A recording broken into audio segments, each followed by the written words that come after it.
మిత్రులందరికీ నమస్కారం. నా పేరు బొబ్బేపల్లి సురేష్ నాయుడు, సర్వేపల్లి నియోజకవర్గ జనసేన పార్టీ. ఈ యొక్క వీడియో పెట్టడానికి ముఖ్య కారణం, ఏదైతే రాజకీయ పార్టీల్లోకి ఎంతోమంది వస్తూ ఉంటారు, పోతూ ఉంటారు. అయితే వెళ్ళిపోయిన తర్వాత పార్టీల గురించి మాట్లాడడం, వాళ్ళు అప్పటి వరకు నడుచుకున్నటువంటి విధానం, విధేయత, వీటన్నిటిని కూడా పక్కన పెట్టడం, ఇవన్నీ చూస్తే ఒక్క విషయం గుర్తుపెట్టుకోవాలా. ఏదైతే విజయవాడ తూర్పు నియోజకవర్గానికి సంబంధించి పోతిన మహేష్ గారు, మరి ఆయన 15 కోట్ల దాకా ఖర్చు పెట్టాను, బీసీలకు సంబంధించి, బీసీ సభలకు సంబంధించి కనీసం 27 కోట్ల దాకా ఖర్చు పెట్టానని చెప్పి ఆయన లెక్కలు చెప్పడం జరిగింది. నా పోతిన మహేష్ అన్న, నమస్కారం అన్న. మీరు గతంలో ఏదైనా రాజకీయ పార్టీ నుంచి వచ్చారా, లేదంటే మీరు నేరుగా జనసేన పార్టీలోకే వచ్చారా అనేటువంటి విషయాన్ని మీరే చెప్పాలా. రెండో విషయానికి వస్తే, మీరు జనసేన పార్టీలోకి రాగానే మిమ్మల్ని మోసింది ఏదైతే మీరు మాట్లాడారు కదా, సైకో జన సైనికులు, పిల్లనాయాళ్ళు, ఓటు కోడలేదని, వాళ్ళేనన్నా మిమ్మల్ని గుండెల్లో పెట్టుకొని, భుజాన పెట్టుకొని, సోషల్ మీడియా పరంగా కావచ్చు, మీడియా పరంగా కావచ్చు, మిమ్మల్ని మోసింది జనసేన పార్టీలో జన సైనికులనా అన్నా? పిల్లనాయలు అనబాకడనా? నేటి బాలలే రేపటి భావి భారత పౌరులన్నా?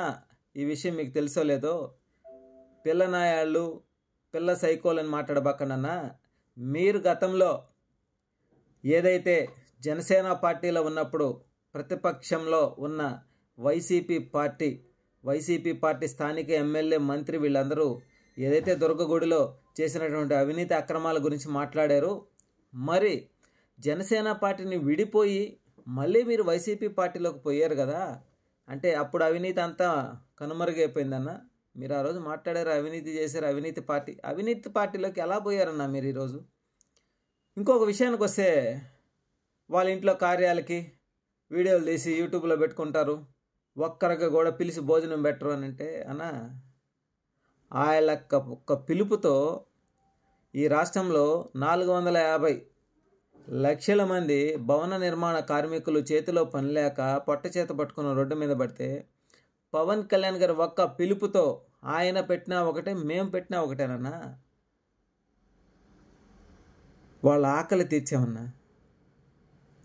అన్నా మహేష్ అన్న, మీ అంత మేధావిని కాకపోవచ్చు, మీ అంత ఆస్తిపరులం కాకపోవచ్చు, కానీ జనసేన పార్టీలోకి ఏ విధంగా మీరు ముందుకొచ్చారు, మీరు ఏ విధంగా ఎదిగారు, మీరు ఎలా నిలబడ్డారు, మిమ్మల్ని జనసేన పార్టీ ఎలా పైకి తీసుకొచ్చింది అనేటువంటి విషయాన్ని మీకే వదిలేస్తున్నామన్నా.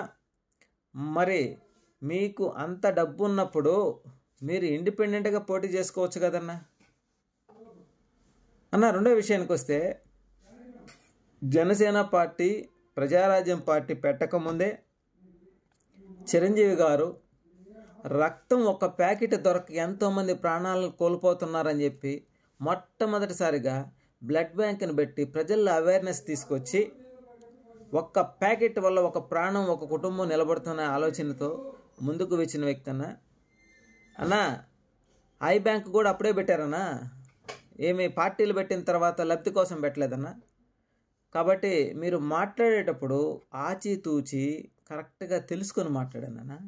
మీ అంత అనుభవం మాకు లేకపోవచ్చు, మీ అంత పోరాట ప్రతిభ మాకు లేకపోవచ్చు, కానీ పవన్ కళ్యాణ్ గారి గురించి జనసేన పార్టీలోంచి వెళ్ళిపోయిన తర్వాత ఎవరు మాట్లాడినా సరే వాళ్ళకి ధీటుగా సమాధానం చెప్పడానికి మేము సిద్ధమేనన్నా.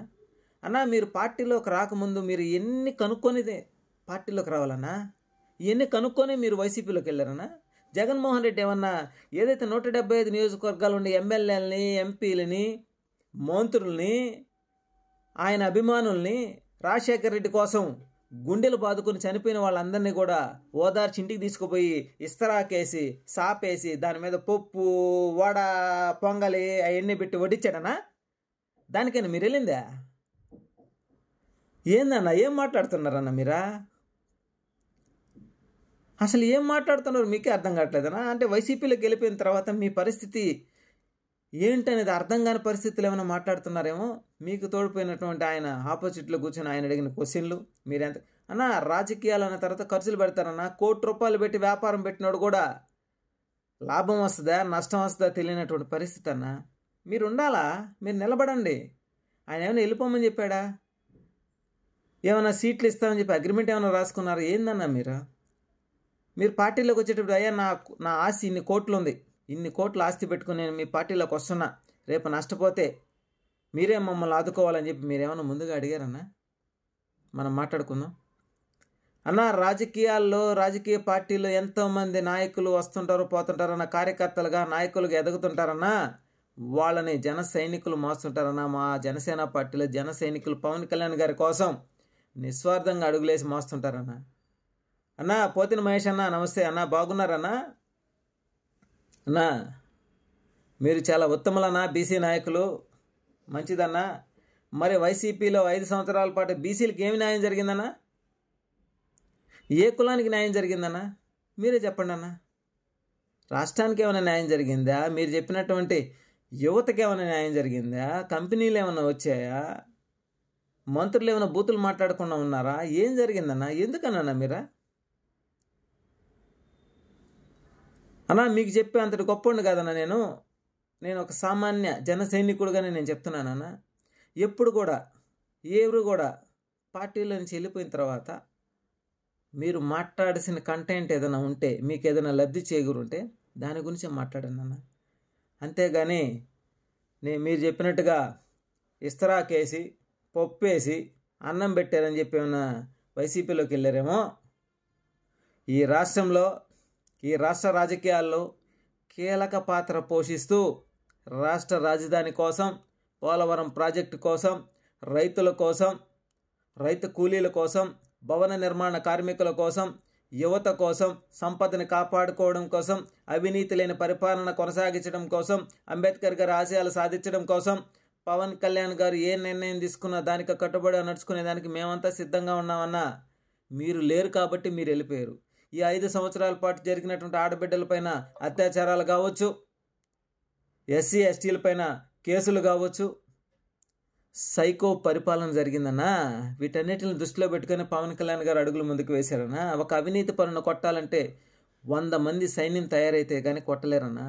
ఈ విషయం మీరు గుర్తుపెట్టుకోనన్నా.